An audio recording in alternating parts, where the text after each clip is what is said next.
Hello everyone, this is Renault, and we're going to go ahead and get started on Trespasser number 2. And I just want to get started on this cover. This is a great cover. It has a lot to do with what happens in the story. And by the way, I forgot to mention it on Trespasser number 1, but this is a book by Justin M. Ryan. He did it's his story. Christian Rossi. He did the art, which is basically the pencils, inking, and colors, and then letters by D.C. Hopkins. And again, that's a really great cover. In our previous issue, we talked about how the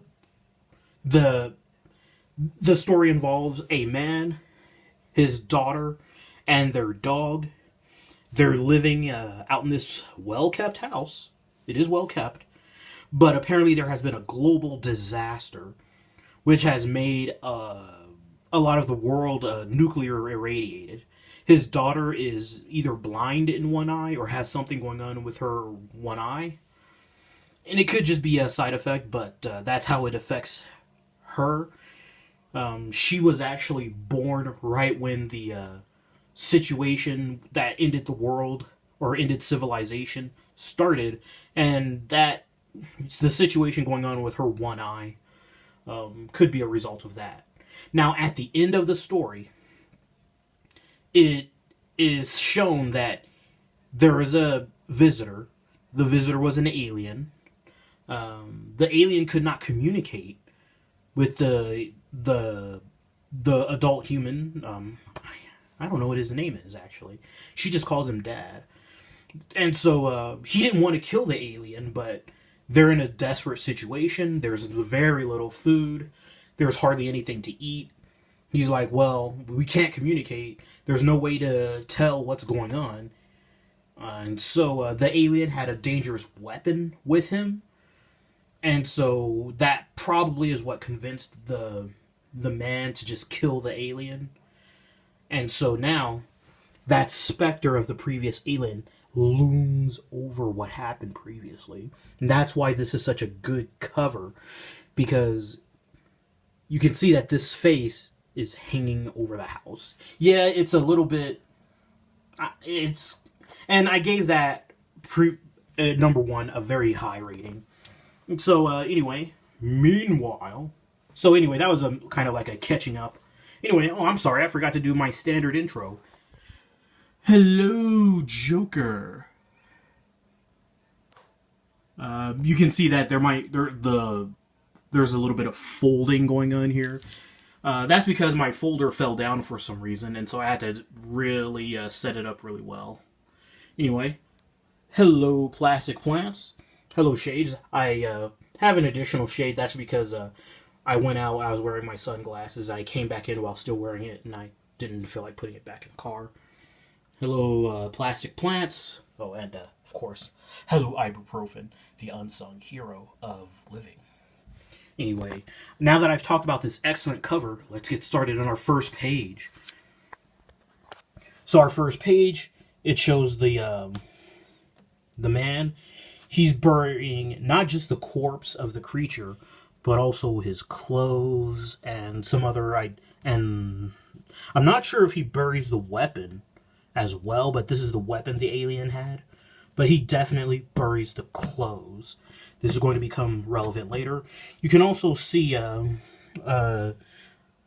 don't know my specifics on the military, but he's got a little... can my camera zoom in, please? Well...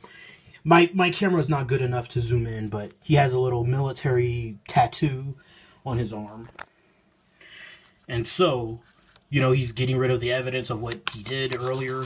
Let's skip a couple of pages. Got our Blake Northcott bookmark. So he's talking to his daughter. Actually, you know what? I'm going to go over all of these because it is a good character building moment between their relationship. So after he's done, she's doing her studies. Photosynthetic. That's a toughie. Use it in a sentence, Stumpy.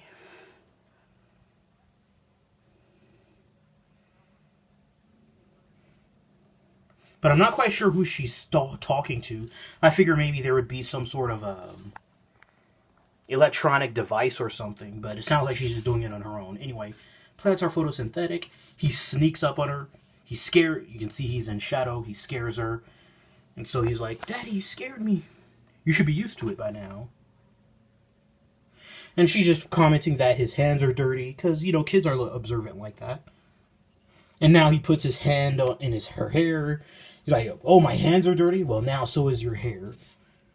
So he's just telling her to spell photosynthetic. You know, he still wants his daughter to be educated. And then she asks him to spell it, but I was never a good speller. You know, it's kind of like the do as I say, not as I do that parents often indulge in. Anyway, they're talking about the mom and the daughter. So he's like, she's giving him sass because he's not good at school or academic studies. And then she asks, well, how did you two meet? Same way as everybody. We were forced to be around each other until we started to like each other. She was so sweet and charming, and she saw whatever she saw in me. You know, that's kind of how loving husbands, you know, they're kind of self-deprecating. But you can tell he thinks about her. So anyway, he talks about how she was born around when the end of the world started. And so he's just telling her that her mom is up in heaven. And that the mom is watching out for them. So these first 3 pages are very good at establishing the daughter-father relationship. It's very sweet and tender. Let me just skip a couple more pages. So anyway, the dad is starting to feel sick in the middle of the story. And so you can see he's starting to keel over. It's getting worse and worse. The dog that I mentioned earlier is starting to bark at something outside.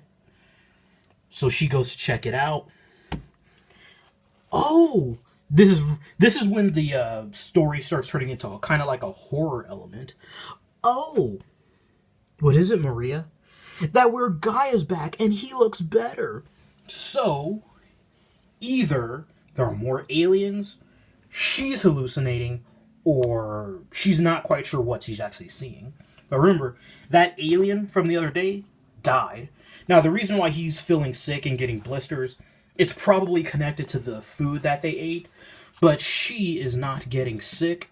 So I was kind of wondering if maybe... and the previous story probably did not have the ability to showcase him interacting with the alien in a certain way that would cause him to get sick and for her to not get sick. So anyway, this is when it starts getting into horror elements, because outside is that creepy alien that we know is dead. So he's either another alien or a hallucination. So anyway, the dog is running out to chase and get out whatever is out there. And he's telling his daughter to stay inside and be safe. So let's skip a couple pages. So she's really scared. Again, this starts when it's turning into a horror element. She locks the door behind her. She hides under the bed. Bum, bum, bum. Imagine a little child out in the middle of nowhere, knowing everything is dangerous and seeing this. Dun, dun, dun. So anyway, they're going out. They're trying to find out what's going on with the dog. What's the dog chasing? Ow. Ow. But the dog doesn't come back. Belle's gone. Whatever it was, it either got her, she got it, but she doesn't come back. And you can see the blisters are getting worse. He's getting sicker and sicker. So he has to go home. Skip a couple pages.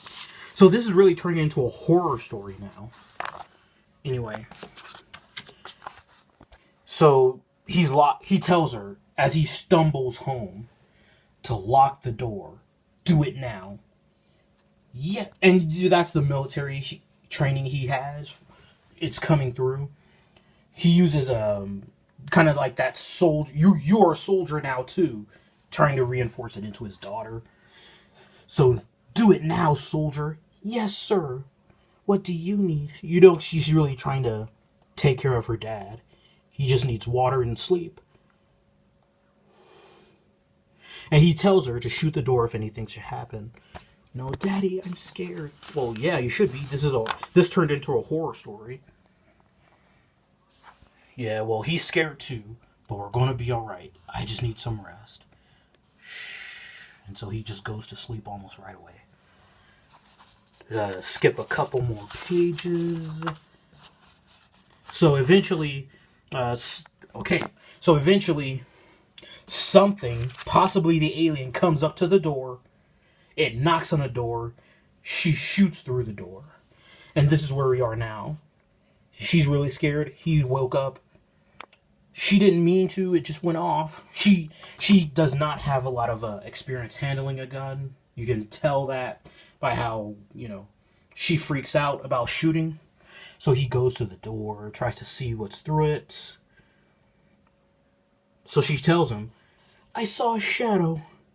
And I pointed at the gun, and all I did was touch the trigger. And again, she's not very experienced with a gun. So he said, calm down, baby. There's nothing. Oh my gosh. You're just looking at it, freaked out, scared. What are they looking at? This. These are the clothes that were buried earlier. It's got this strange symbol going on here. Covered in blood, that he dug up. He's trying to get rid of this. So the clothes are getting up and walking around. Did she see another alien? Who knows? Because if it was just the empty clothes, it wouldn't have had that alien-shaped head that we saw earlier, right? So now the clothes are walking around, and something else, possibly the alien, is walking around. So this series is definitely turning into a horror series. I would recommend it if you have not checked it out. It's only 4 issues, so 4 issues at $1.50. It's only $6. Granted, I'm only on issue 2, but this series does not disappoint. I would give this. It's not as good as the previous story, but that's because there were some things that, the first series, the first book, was not expected to be a continuation, so they weren't able to, do any foreshadowing. So I have to give this a 8.8 out of 10. It just had some of that stuff that didn't connect as well as it could have to the first story. Did a really good job, though, all things considered.